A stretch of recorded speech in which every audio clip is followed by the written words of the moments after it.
Айдас ба сургамж төлөвлөж байна.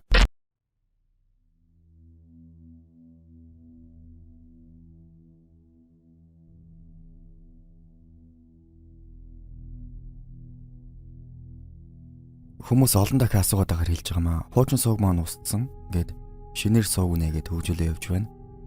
Тэгээ манай бичлэгийг хэрвээ таалагддаг бол лайка дарахаа мартав. Тэгээ бас subscribe дараарай.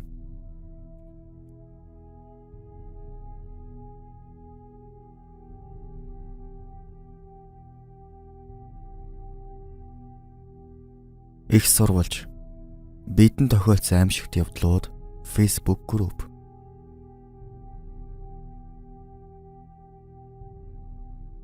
$2000 оны ихэнд манайх гэдэг айл байраа зараад нүүхэр болов. 21-р хороолол 348 гэж байр байсан. Одоо нураагаад шинэ байр баригдсан байна лээ. Тийм болохоор нуугаад өгөх. Хуучны 3 давхар улбушаар тэр байрны 2 дугаар орц 14 тот 1 давхар.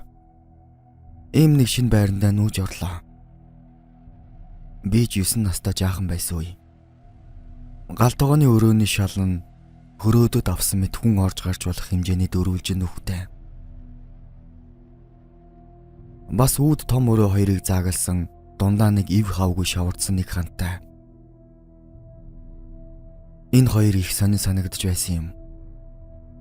Анх орж ирээд удаагүй байж байсан чинь хөршайлын өвөө халамцуу орж ирээд минь тус мэдлцээд "За та нар жаахан сэтгэл сэвтэл юмд оржтэй" гээд учир битүүлийг юм хилээд гараад яваад өгсөн. Бид хэд ч тухайн үед гайхаал өнгөрсөн юм.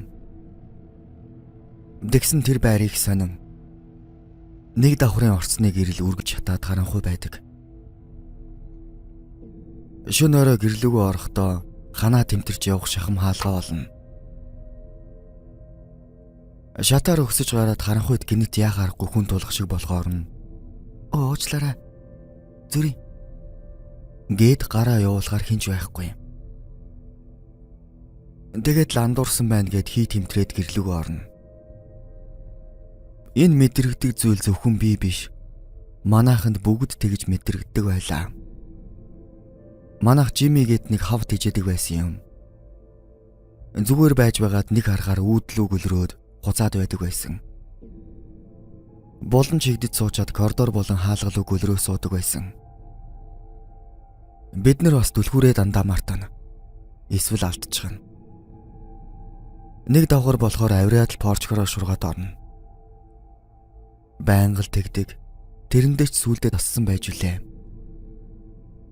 Тэр нэг өдөр үүд том өрөөний дунд байсан үзэнж муутай шаварцсан ханыг нуурахаар болсон юм. Алх лантуу юугаарч билээ эхний өдөр хэсэг зохиж наадах шаврыг жаахан унгаагаад байж байтал аавын найзууд гинэт ирээ дууж идэх юм болоод явжээ. Хүмүүс ч явж маргааш нь ханаа үргэлжлүүлэхэр болж бүгд унтахаар орондоо ороод хэвтээд удаагүй байж байтал гинэт л ихч маань орилоод явчихсан. Тэгээд ээж маань яасан бэ гэд асуутал "Өрөөний дөрөн болонд юм шилжиж яваад байна." Гэтэл ээж юу яриад байгаа юм бэ гэд хэлж дуусаагүй байтал ихч муухай орлоод "Цаашаа бай" гээд ухаан мэдрэлгүй орилоод хоёр гар нь агаар самардаас авалзаад онов. Бид нэр очиж тэврээд юуч байхгүй юм шүү дээ гэж урдуур нь бас гараараас авчаад нэмэр байсангүй. Сүүлдээ ихчийн нүд нь улааж амьсгал нь боогдож дуугарч чадахгүй муухай хягтнаад эхэлдэг юм байна. Ийм үед ядаж байхад аав тагс сохтов.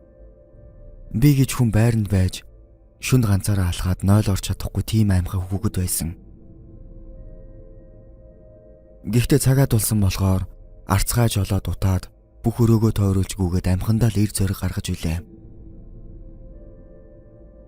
Арцны буян ч юм уу ихт сандрагж гайгүй болоод хэсэг тавьшрав. Тэгээд бидэнд ярихдаа "Өндөр хар нүгэлсэн юм. Хоёр нүд нь хоорхой. Гол дунд нь тамхины улаан цог шиг улаан бүдгхэн асаа сүмэлцсэн маягтай. Тийм хар хүн шиг өндөр юм. Шууд хурж ирээд хоолойг нь боогоод эхэлсэн" гэж хэлсэн. Тэгээд бүгд хамт унтахаар болоод ичиг голдоо хийгээд твтэж байсан хажуу айлын хүүгүүд чарлаад хэлсэндээ. Сүүлдээ ч бүр том жижиггүй ойрлолдож төмпөн шанаг нүдэд унсан. Хэсэг тэгж байгаад дээд айл бас л ялгаагүй тэгээд эхлэв. Юу вэ л гэж боддөг юм байлээ. Харин маргаашнаас нь сургалаа сонсоо тайгаад олж мэдхнэ. Тэр байрны хуучин хийсэн таксины жолоож явах байсан юм блэ. Ганцаараа амьдардаг байсан гин. Тэгээд тэр ах яаж яваад ч юм алтан идэл олсон юм гин. Гэртээ тэрийгэ нуудаг гэж цуу яриад харж тэр ярианд нь итгэсэн хэсэг хүмүүс шүн дунд гэрт нь орж ирээд алтаа гаргаж өггээд зодсон гин. Тэгээд нөгөө таксины ах хэлэхгүй болохоор нь хурууг нэг нэгээр нь тасцсан гэсэн. Тэгээд ч хэлэхгүй болохоор нь хоёр нүдийг нь ухаад зэрэмдэглээд алсан байсныг гэрээс нь олсон юм блэ. Тэр цагаас хойш олон айл ороод 1 жил болоод л гардаг гэсэн. Тэр ах бас дандаа түлхүүрээ мартаж цонхороо ордог байсан гэдэг. Хажуу айлын өвөө сүлд хэлэхдээ сонин шүү. Талигаач дандаа цонхороо ордог байсан. 14 тоодод орсон бүхэн айлууд л түлхүүрээ мартаж цонхороо ордог байсан. Танаагч муу адил ялгаагүй гэж хэлж үлээ. Одоо бодоод байхад бүх хаан ижил тэгшхэн байхад ганцхан тэрл хаан бохир заваан шаварцсан байсан юм. Тэр эвгүй шаварцсан хаанан дотор магадгүй өнөө алтан байж болох юм.